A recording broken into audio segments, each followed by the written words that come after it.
Hello friends, আজকে আমি বানাবো চিংড়ির চপ। তো প্রথমে চিংড়ি মাছগুলোকে আমি আগে থেকে ধুয়ে রেখেছিলাম। তো এবার চিংড়ি মাছগুলো বাটির মধ্যে দিয়ে দিয়েছি, আর আদা রসুন বাটা দিয়ে দিলাম, লবণ দিয়ে দিলাম, হলুদ গুঁড়ো দিয়ে দিলাম। ভালোভাবে মেখে নেব।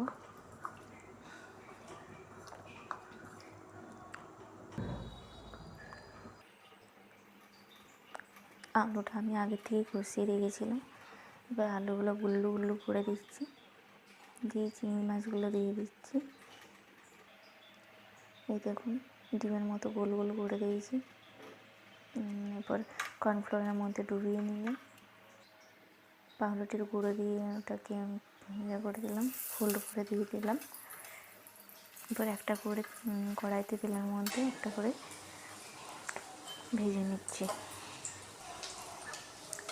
দেখুন কত সুন্দর ভাজা হয়ে গেছে। এবার বাটির মধ্যে রেখে দিলাম। আবার আরেকটা ছিল, সেটাও দিয়ে দিলাম, ভালোভাবে ভেজে নিয়েছি।